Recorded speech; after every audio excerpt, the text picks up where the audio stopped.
Yesterday, I had an interview with the director, Castile, and she was talking to me about the intimacy coordinators on set. So I would like to know from you what that's like to have them. From what I'm gathering, it's like a pretty big deal to have them there, and that it's also for the actors very important to have those people on set. So if you can elaborate on that.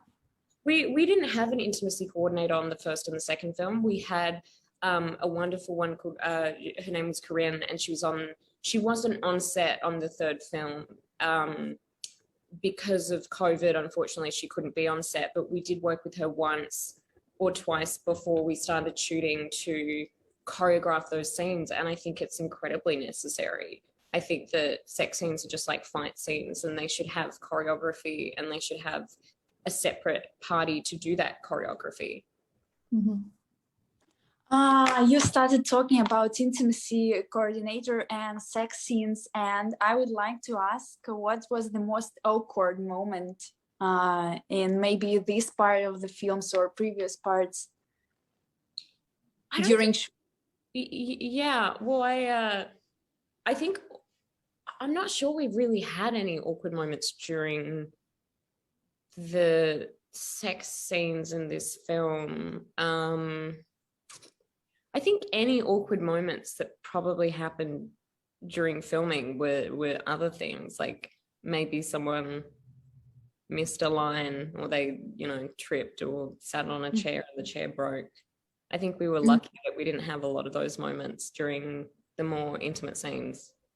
I just want to give the readers an idea of what it looks like to have a coordinator on set and to do those scenes, because she was talking about that there are screens that are being put up while you guys are doing scenes like that, and that even the guy who does the sound, that he looks away when there are scenes like that, because it is a little bit uncomfortable and they don't want to intrude, so to speak.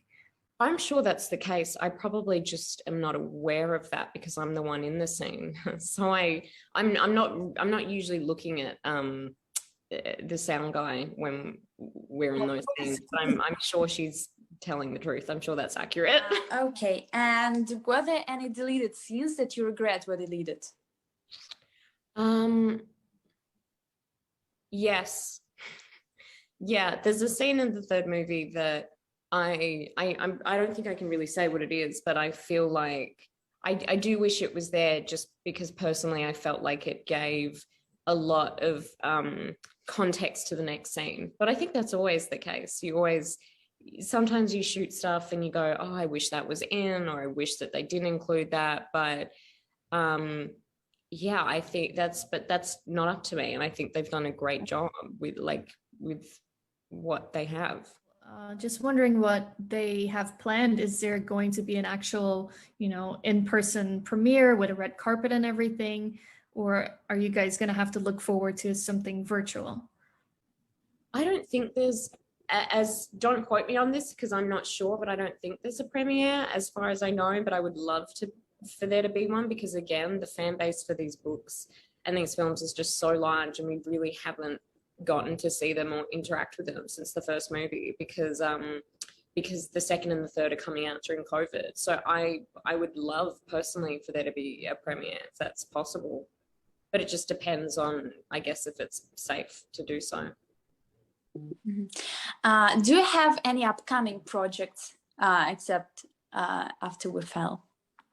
I have a film that should be coming out next year called The Evolution of Nate Gibson, but there's nothing at the moment that I'm working on, and I think that's probably because of what I mentioned earlier, that I'm very good at finding a reason to take note of things.